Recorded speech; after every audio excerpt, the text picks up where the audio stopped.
دنیا میں ان بدقسمت لڑکیوں میں سے ایک تھی جن کے والدین بچپن میں ہی وفات پا گئے تھے اور جو اپنے ممانی کے رحم و کرم پر تھی۔ ماموں بھی کچھ خاص مہربان نہیں تھے، لیکن کبھی کبھی خیال رکھ لیتے تھے، اپنی بیٹیوں کو مجھ سے زیادہ محبت دیتے۔ ماموں کی زندگی زیادہ نہیں تھی، اس لیے وہ بھی قضاء الہی سے جا ملے۔ ماموں کا دنیا سے جانا تھا کہ ممانی نے اپنا اصل رنگ دکھا دیا۔ مہربان تو وہ پہلے بھی نہیں تھی، لیکن جو تھوڑا بہت لحاظ ماموں کا کر لیتی تھی وہ لحاظ ختم ہو گیا، تو انہوں نے مجھ پر ظلم کے پہاڑ توڑ دیے۔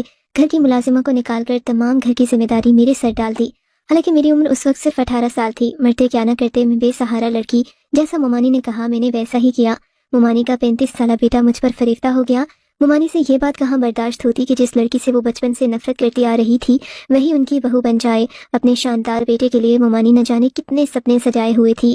وہ اپنے بیٹے کے لیے کوئی ڈاکٹر بہو لانا چاہتی تھی، کسی اونچے خاندان سے، اور میں تو ایک غریب لڑکی تھی جس کے والدین بھی نہیں تھے اور جس کو جہیز کے نام پر کچھ ملنا بھی نہیں تھا۔ ایک واحد خوبی جو میرے پاس تھی وہ میرا حسن تھا۔ میں انتہائی حسین تھی، اتنی زیادہ حسین کہ جب آئینے میں اپنے آپ کو دیکھتی تو حیران ہو جاتی، کیا واقعی یہ میں ہوں؟ یہ میری صورت، یہ میرا چہرہ، میری آنکھیں ہیں، یہ میرے ہونٹ ہیں۔ میں اپنے چہرے پر ہاتھ رکھ کر اپنے حسن کو دیکھتی رہتی، لیکن میرا حسن کچن اور گھر کی نظر ہو گیا۔ ممانی کا بیٹا مجید میرے حسن کا دیوانہ ہو گیا۔ اس نے ممانی سے کہا کہ شادی کرے گا تو مجھ سے، ورنہ کسی سے نہیں۔ 2 سال ممانی کا بیٹا بضد رہا، پر سارا ملبہ مجھ پر آن گرا کہ میں نے ان کے بیٹے کو پھانسا ہے۔ میں ہر وقت ڈری سہمی رہتی، دعا کرتی کہ جلدی میری شادی ہو جائے تو میں اس عذاب سے نکلوں۔ میں ہرگز ممانی کے بیٹے سے شادی نہیں کرنا چاہتی تھی، کیونکہ ممانی کے بیٹے سے شادی کرنے کا مطلب تھا ایک بار پھر سے اسی جہنم میں زندگی گزارنا، جو میں بالکل بھی نہیں چاہتی تھی۔ میں اس گھر کو ہمیشہ کے لیے چھوڑ کر جانا چاہتی تھی اور واپس نہیں آنا چاہتی تھی۔ اسی دوران میرے لیے ایک رشتہ آ گیا۔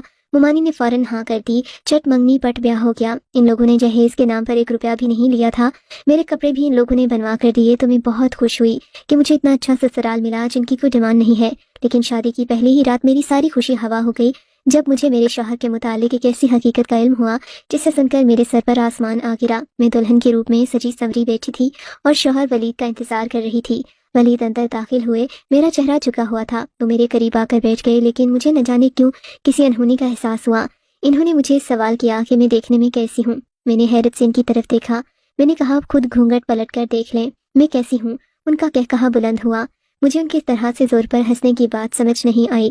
وہ کیوں ہنس رہے تھے اور کیوں میرا گھونگھٹ پلٹ نہیں رہے تھے؟ میں نے خود ہی اپنا گھونگھٹ پلٹ کر انہیں دیکھا۔ وہ سامنے دیکھ رہے تھے، میری طرف دیکھ ہی نہیں رہے تھے۔ میرا دل ڈوب گیا۔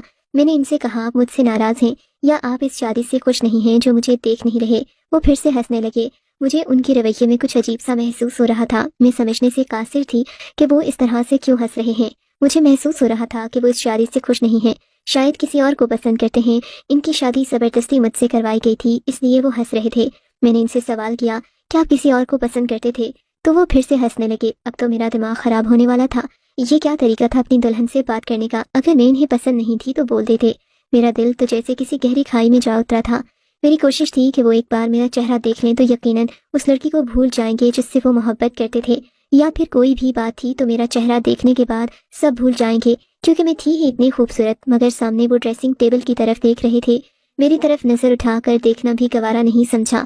میں تو یہی سوچ کر آئی تھی اپنے شوہر اور سسرال کی اتنی خدمت کروں گی کہ مجھے واپس ممانی کے پاس جانا ہی نہ پڑے۔ کیا تمہیں یہ کسی نے بتایا نہیں کہ میں دیکھ نہیں سکتا؟ اچانک سے ولید نے کہا تو مجھے لگا وہ مذاق کر رہے ہیں۔ میں حیرت سے انہیں دیکھنے لگی۔ پھر میں نے کہا ولید یہ مذاق کا وقت نہیں ہے، مجھے اس قسم کا مذاق پسند نہیں۔ آپ کے متعلق تو میں اس طرح کی بات برداشت نہیں کر سکتی۔ اللہ آپ کی آنکھوں کا نور سلامت رکھے۔ آپ کی محبت تو میرے لیے عبادت جیسی ہے۔ میں نے فرما بردار اور باوفا بیوی کی طرح ان سے کہا تو وہ پھر سے ہنسنے لگے۔ پھر بولے کہ نازنین یہ دنیا بہت بے وفا ہے۔ اگر انسان کے اندر کوئی خوبی ہو تو دنیا اس سے محبت کرتی ہے، لیکن اگر اسی انسان کے اندر کوئی خوبی نہ ہو، کسی قسم کی کمی ہو، تو یہی دنیا باوفا سے بے وفا ہو جاتی ہے۔ اس وقت تو میری محبت کو عبادت کا درجہ دینا چاہ رہی تھی، لیکن میں تمہیں بتا دوں کہ میں تمہاری محبت کے لائق نہیں ہوں، کیونکہ میں ایک اندھا شخص ہوں۔ میں نے سب سے سن رکھا ہے کہ تم بہت حسین ہو، لیکن افسوس کہ میں تمہارے حسن کو دیکھ نہیں سکتا۔ ولید بولتے جا رہے تھے، لیکن مجھے ابھی بھی محسوس ہو رہا تھا کہ وہ مذاق کر رہے ہیں۔ مجھے ان کے اس طرح مذاق کرنے پر غصہ آ رہا تھا، لیکن تھوڑی ہی دیر کے بعد مجھے اندازہ ہو گیا کہ یہ بات مذاق نہیں بلکہ ایک تلخ حقیقت تھی۔ میں پھٹی آنکھوں سے اپنے شوہر کو دیکھ رہی تھی۔ میرے سپنوں کا محل ایک پل میں زمین بوس ہو گیا۔ میں کیا سوچ کر یہاں آئی تھی اور یہاں اس انسان کے آسرے پر آئی تھی؟ وہ انسان تو دیکھ ہی نہیں سکتا، اور جو دیکھ ہی نہیں سکتا وہ میرا سہارا کیسے بن سکتا ہے؟ اسے تو خود چلنے کے لیے سہارے کی ضرورت تھی۔ میرے ساتھ دھوکا ہوا تھا اور بہت بڑا دھوکا ہوا تھا۔